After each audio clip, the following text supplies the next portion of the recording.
Hello बच्चों, my name is Ramashankar Singh. You are watching my YouTube channel RS Physics Funda.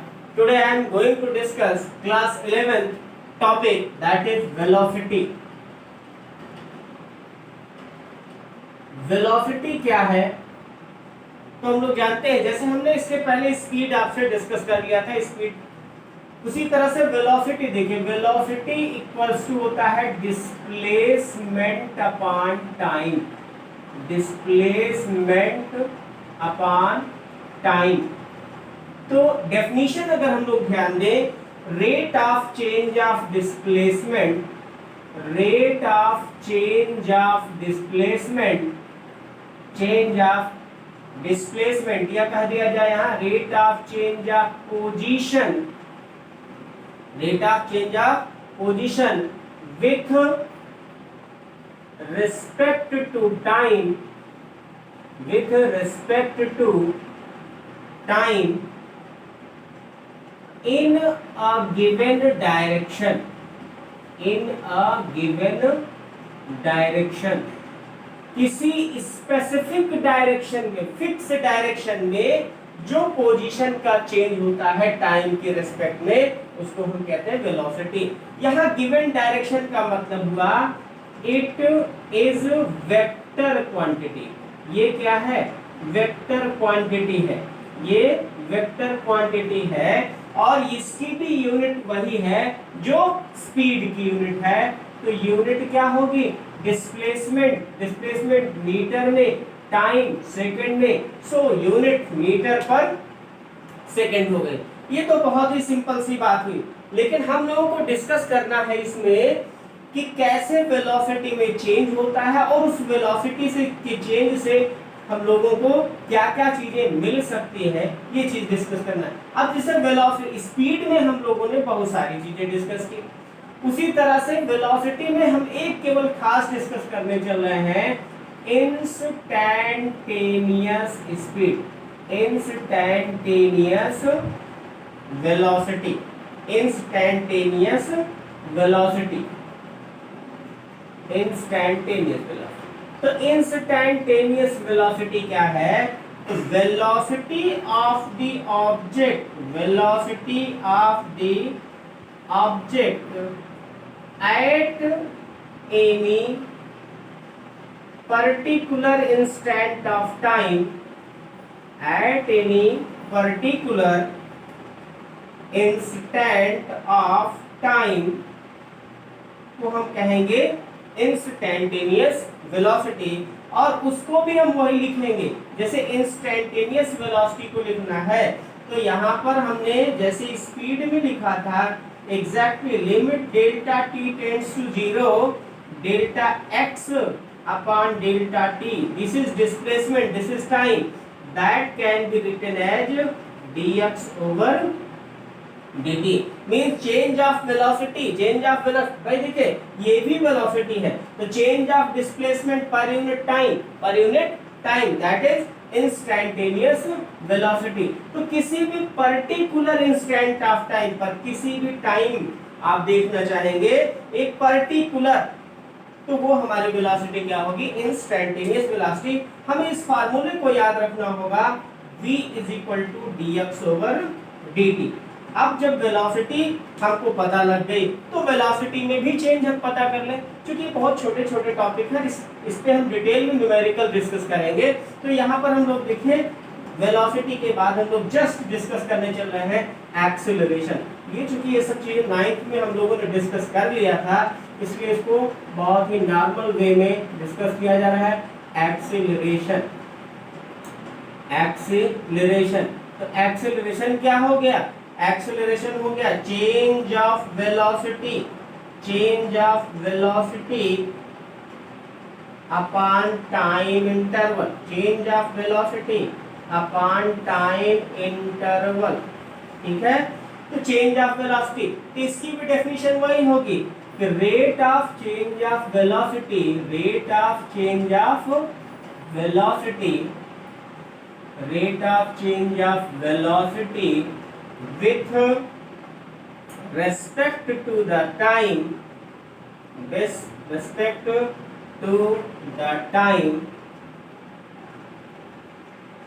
is called acceleration. ठीक है, rate of change of velocity with respect to the time. तो जैसे हम लोगों ने speed के लिए बहुत सारा पढ़ा, इस वेलोसिटी के लिए बहुत सारा, उसी तरह से एक्सेलरेशन के लिए भी कि यूनिफॉर्म एक्सेलरेशन क्या हुआ, uniform acceleration, non uniform acceleration, non uniform acceleration, ठीक है, non uniform acceleration, average acceleration and last one instantaneous acceleration, instantaneous acceleration. ठीक है, ये से तो यूनिफॉर्म एक्सेलरेशन क्या है, means if acceleration during the motion is constant, means अगर जो है पूरे मोशन के दौरान एक्सेलरेशन यूनिफॉर्म है, एक्सेलरेशन यूनिफॉर्म है, तो वो हमारा एक्सेलरेशन क्या होगा, यूनिफॉर्म होगा। मींस अगर चेंज ऑफ वेलोसिटी कांस्टेंट हो रही है, चेंज ऑफ वेलोसिटी कांस्टेंट हो रही है, तो निश्चित तौर से एक्सेलरेशन भी यूनिफॉर्म होगा। अगर चेंज ऑफ वेलोसिटी कांस्टेंट नहीं है तो नॉन यूनिफॉर्म होगा, और जब नॉन यूनिफॉर्म एक्सेलरेशन होता है तभी हम लोग एवरेज की बात करते हैं, और इंस्टेंटेनियस की बात हमने कह दिया acceleration of the object at any particular instant of time. और इसका भी फार्मूला हम लोग डायरेक्टली अगर लिखेंगे तो dv by dt होगा। क्या होगा, dv by dt। इसको हम और भी आगे लिख सकते हैं, जरा देखो, d/dt, और वेलोसिटी की जगह अभी हमने आपको जस्ट बताया dx/dt भी लिख सकते हैं। तो क्या हुआ, एक्सेलरेशन हो जाएगा d2x/dt2, d2x मींस x का 2 times differentiation with respect to time, position का differentiation 2 times with respect to time, वो हमारा क्या होगा, एक्सेलरेशन होगा। ठीक है, हमें ये दोनों फार्मूले याद रखने होंगे, बहुत बहुत बहुत इंपॉर्टेंट है, जिस पर हमारा सारा का सारा पूरा ये चैप्टर डिपेंड होगा। मींस हमने वेलोसिटी के फार्मूले पढ़ लिए, क्या, वेलोसिटी dx/dt, और दूसरा हमने पढ़ा एक्सेलरेशन का d2x/dt। अब हम छोटे छोटे इस पर कुछ न्यूमेरिकल, या इसके पहले हम ग्राफ आपकी हेल्प से आपको समझाना चाहते हैं कि कौन सा ग्राफ क्या रिप्रेजेंट करना चाहता है। देखिए, जैसे हमने कहा एक्सेलरेशन क्या है, एक्सेलरेशन जो है चेंज ऑफ वेलोसिटी, क्या है, change of velocity upon time है, change of velocity upon time है। इसका मतलब if we plot a graph between velocity and time, velocity और टाइम के बीच में हम ग्राफ प्लॉट करें तो वो क्या शो करेगा, एक्सेलरेशन शो करेगा। ठीक है, क्या शो करेगा, एक्सेलरेशन। मींस जरा देखिए, this is velocity and this is time. ठीक है, if the graph is plot between this and this, velocity and time, तो इससे जो हमें स्लोप मिलेगा, देखो दोनों का डिवीजन है, दोनों का क्या है, डिवीजन है, तो हम लोग यहाँ ऐसे कह दें slope of BT graph, slope of BT graph. अब ये क्या है, एक नया शब्द आ गया आपके लिए, स्लोप। स्लोप मींस होता है ratio of velocity and time, ratio of velocity and time. ठीक है, उसको हम क्या निकालेंगे, एक्सेलरेशन। तो जरा देखिए, अगर हमने एक ऐसे ग्राफ खींच दिया तो इसका क्या मीनिंग हुआ, अगर हमने एक ग्राफ इस तरह से खींच दिया तो इसका क्या मीनिंग हुआ, ध्यान रखेंगे वेलोसिटी वर्सेस टाइम है। तो यहाँ पर देखो व्हाट डज इट मीन, ये क्या रिप्रेजेंट कर रहा है, ये क्या रिप्रेजेंट कर रहा है। एक ग्राफ हमने देखो ऐसे आपको खींच के बताया था, जरा ध्यान देना है, ग्राफ बहुत बहुत इंपॉर्टेंट चीज है। ये है एक्स, ये है टाइम, मींस पोजीशन और टाइम पर ऐसे ग्राफ खींचा था, पोजीशन एंड टाइम पर ग्राफ ऐसे खींचा, ये वेलोसिटी और टाइम। देखिए यहाँ ये वेलोसिटी है, यहाँ पोजीशन है, लेकिन दोनों का नेचर एक जैसा दिख रहा है। लेकिन ये ग्राफ क्या रिप्रेजेंट कर रहा है, ये ग्राफ क्या रिप्रेजेंट कर रहा है, दोनों में अंतर समझिए। यहाँ पर ये ग्राफ रिप्रेजेंट कर रहा है कि रेस्ट, ये position, object is at rest, object क्या है, रेस्ट में है। यहाँ पर क्या हो रहा है, ऑब्जेक्ट को हम क्या कहेंगे, यहाँ एक्सेलरेशन कितना है, 0 है। एक्सेलरेशन कितना है, 0 है। क्यों 0 है, क्योंकि वेलोसिटी में कोई चेंज नहीं हो रहा है, टाइम बढ़ रहा है, time is increasing now, but there will be no change in the velocity.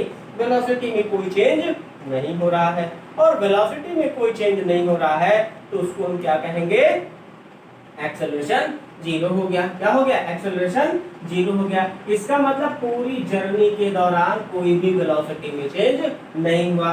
ठीक है, इन दोनों में कंफ्यूजन बहुत सारे लोगों को होता है। ये तो कहते हैं ये सर रेस्ट में हो गया, अरे यहाँ पोजीशन डज नॉट चेंज, यहाँ पोजीशन नहीं बदल रही है, तो पोजीशन नहीं बदल रही तो कब नहीं बदलेगी, इसका मतलब जब ऑब्जेक्ट रेस्ट में होगा तो पोजीशन नहीं बदलेगी।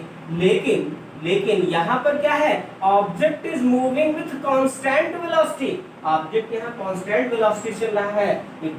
It's mean that there will be no change of velocity जाकर, वेलोसिटी में कोई चेंज नहीं हो रहा है, और वेलोसिटी में कोई चेंज नहीं हो रहा है विद रिस्पेक्ट टू टाइम, तो हमने कहा कि एक्सेलरेशन कुछ भी नहीं होगा। इज इट क्लियर, ये बात समझ में आ गई।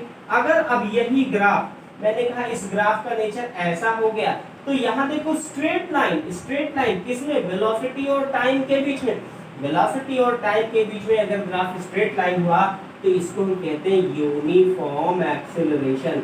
क्या होगा, यूनिफॉर्म एक्सेलरेशन।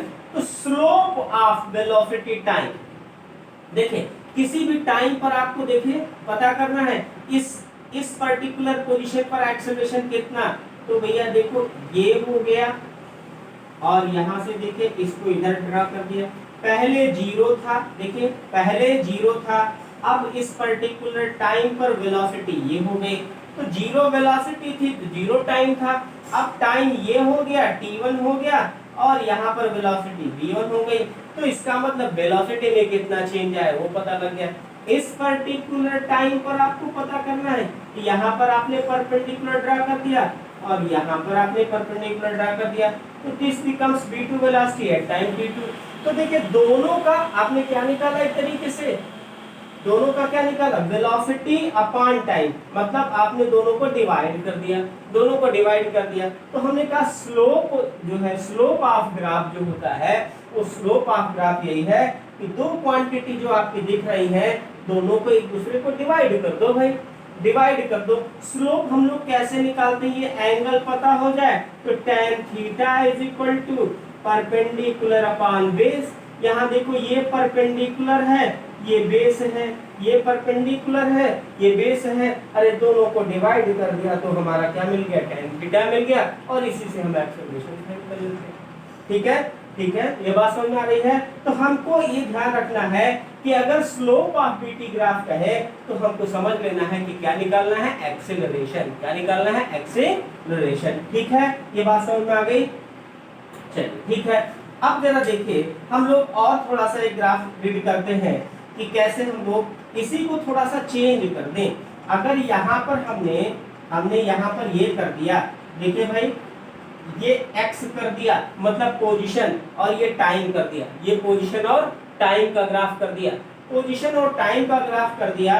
तो इसमें अगर हमने कहा कि हमने ऐसे खींच दिया तो ये क्या बताएगा, तो यहाँ पोजीशन और टाइम से रिलेशन दिख रहा है, पोजीशन और टाइम, पोजीशन और टाइम में डिवीजन क्या होता है कि ये यूनिफॉर्म वेलोसिटी होगा। क्या होगा, यूनिफॉर्म वेलोसिटी होगा। इसलिए कंफ्यूज नहीं होंगे, ग्राफ में देखेंगे क्या क्या चीजें हैं। तो पोजीशन और टाइम के बीच में अगर हम क्या करेंगे, स्लोप निकालेंगे तो वो यूनिफॉर्म वेलोसिटी होगा, अगर वो स्ट्रेट लाइन होगा तो वेलोसिटी दिखाएगा, और अगर वेलोसिटी और टाइम के बीच में ऐसा ही ग्राफ होगा तो यूनिफॉर्म एक्सेलरेशन का ग्राफ दिखाएगा। ठीक है, इतनी बात समझ में आ गई। चलिए ठीक है, हम लोग और देखते हैं ग्राफ से और हम क्या रिप्रेजेंट कर सकते हैं। चलिए अगर हमको ये कह दिया जाए, यहाँ देखिए ये सपोज करो ये वेलोसिटी है और ये टाइम, ठीक है, ये वेलोसिटी है और ये टाइम है। आपसे कह दिया जाए area under velocity time graph, area under velocity time graph, suppose करो ऐसे ग्राफ को खींचा गया, ठीक है। आपसे कह दिया जाए find area under VT graph, ठीक है, या with the help of area under VT graph which physical quantity you will obtain। यहां से ऐसे अभी कह दिया जाए which physical quantity is obtained area under VT graph। देखो भाई एरिया की बात जहां पर भी आएगी वो होगा लेंथ इनटू विड्थ, ठीक है। एरिया का मतलब लेंथ इनटू विड्थ, इसमें कोई डाउट नहीं होना चाहिए। अब ये लेंथ और ये विड्थ, ये लेंथ हो गई, ये विड्थ हो गई, तो एरिया बराबर वेलोसिटी इनटू टाइम। भाई लेंथ में हमारी वेलोसिटी, टाइम ये है वेलोसिटी इनटू टाइम। तो हम लोगों ने एक फार्मूला अगर देखा, ध्यान से देखा होगा, तो ये चीज देखा था velocity equal to displacement upon time. तो यहाँ दोनों मल्टीप्लाई हो रहे हैं, वेलोसिटी इनटू टाइम। तो यहाँ एरिया की जगह क्या मिल रहा है, डिस्प्लेसमेंट। क्या मिल रहा है, डिस्प्लेसमेंट। तो जरा ध्यान दीजिए, जहां पर भी आपसे क्वेश्चन में आ जाए what does you get, which physical quantity you get when area under velocity time graph is, ठीक है, taken. Area under velocity time graph होगा कि area under velocity time graph जब भी होगा हमको क्या मिलेगा, डिस्प्लेसमेंट मिलेगा। शायद ये बात समझ में आ रही होगी। Area under velocity time graph हमको क्या मिलेगा, डिस्प्लेसमेंट मिल जाएगा। समझ में आ गया, ठीक है। चलिए हम लोग अब इस पर एक छोटा सा न्यूमेरिकल देखते हैं कि हमें क्या समझना था, क्या चीजें हमें और इसमें करनी थी। जरा देखिए, if the position of the object, if the position of the object, अगर किसी ऑब्जेक्ट की पोजीशन x बराबर 3t² + 2t - 4, ठीक है, तो आपसे कह दिया जाए find velocity at t = 1 second, 1 second पर वेलोसिटी फाइंड करिए। अब what does it given there, x position given है, तो हमें वेलोसिटी पता है बेटा, वेलोसिटी = dx/dt होता है। क्या होता है, वेलोसिटी = dx/dt, मतलब change of displacement per unit time. तो यहाँ पर अब जरा हमको कुछ फार्मूले याद करने होंगे भाई। देखो d/dx ऑफ x की पावर n, ये डिफरेंशिएशन है। d/dx of x power n कुछ हमें याद करने होंगे। तो ये होगा क्या है बेटा, यहाँ n x = n - 1। जरा ध्यान दीजिएगा, यहाँ x होगा तो यहाँ पर भी x होना कंपलसरी है। यहाँ x हुआ तो यहाँ भी x होना चाहिए, तब के लिए फार्मूला वैलिड है। क्या हुआ, d/dx of x power n, ये हो जाएगा n x power n - 1, n x power n - 1, ठीक है। ये बात समझ में आ गई।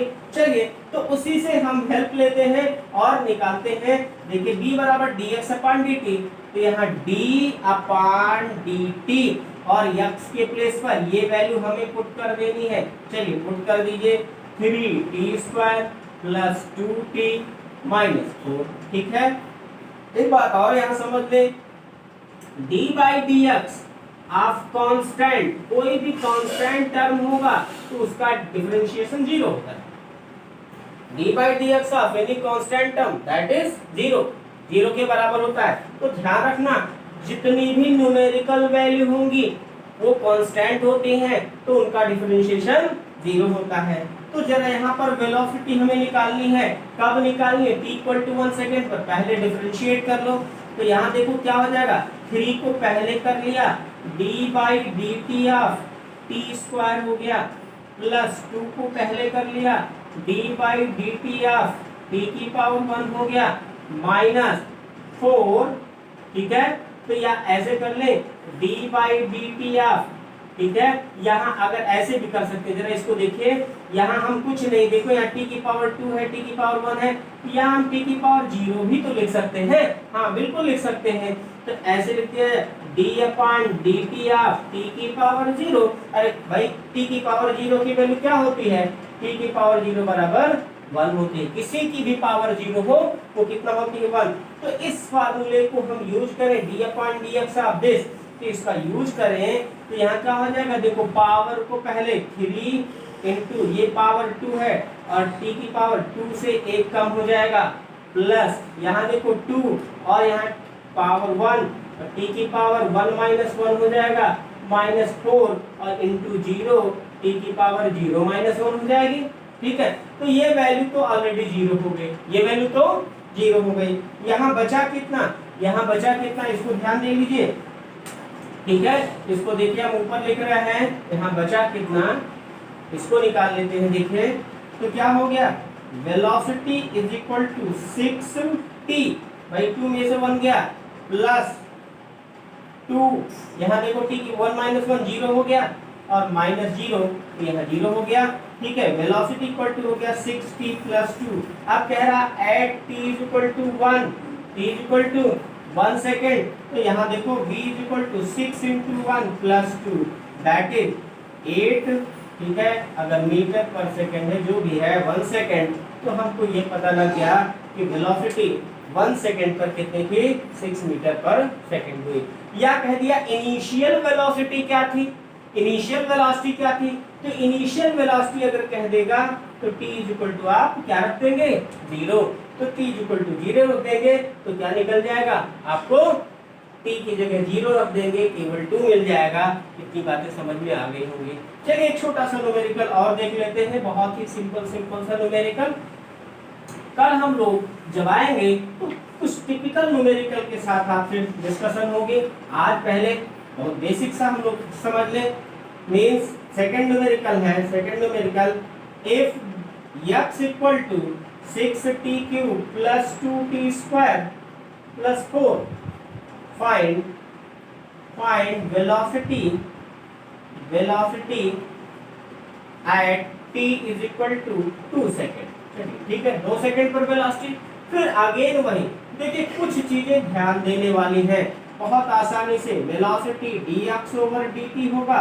चलिए भाई, d अपॉन dt ऑफ क्या हो जाएगा, 6t cube plus d upon dt of 2t square plus d upon dt of, यहाँ हम कांस्टेंट डायरेक्ट लिख दे, वो t की पावर जी लिखने की जरूरत नहीं हो। तो फर्स्ट टाइम हम आपको समझा रहे थे, बाकी हमें पता है कि d अपॉन dx ऑफ या d upon dt of t की पावर n क्या होगा, n, t की पावर n माइनस 1, और d upon dt of constant, तो कांस्टेंट की वैल्यू क्या होगी, वो 0 होगी। इतना हमको याद रखना होगा, बस बहुत कठिन नहीं है, बहुत सिंपल है, बार बार प्रैक्टिस करने पर आ जाएगा ये। तो यहाँ क्या होगा भैया, देखो 6 को पहले, तो देखो 6 को पहले ला लिए, जब इसका करेंगे तो 3t की पावर 2 से 1 कम हो जाएगा। अरे भाई जो पावर है इधर मल्टीप्लाई हो जा रही है, उसमें से 1 कम हो जा रहा है। प्लस देखो यहाँ 2 इंटू 2 हो गया, पावर 1 कम हो गई, और यहाँ पर अगेन 0 हो गया। तो ये देखो वेलोसिटी निकल गई 18t square plus 4t plus 0। आपसे क्या कितना कह रहा है, t is equal to 2 second, तो भाई v is equal to 18 into 2 square plus 4 into 2। आपको समझ में आ गया होगा, 18 इंटू 4 और प्लस 4 टू जा 8 मीन्स, ठीक है, 72 प्लस 8 दैट इज 80 मीटर पर सेकेंड। ये हमारी वेलोसिटी हो गई। मुझे समझ में आ गया होगा कि ये बहुत आसान है, मीन्स वेलोसिटी 80 मीटर पर सेकेंड हो गई। कहने का मतलब अगर हम थोड़ा सा भी ध्यान से इसको देखेंगे तो इस टाइप के न्यूमेरिकल आपको बहुत इजीली आ जाएंगे। आशा करते हैं कि आपको ये समझ में आया होगा, और अगर आपको पसंद आया तो प्लीज़ आप मेरे चैनल को लाइक और सब्सक्राइब कीजिए। हम लोग अगले इसमें बहुत ही जानदार टॉपिक के साथ मिलेंगे, तब तक के लिए थैंक यू, धन्यवाद।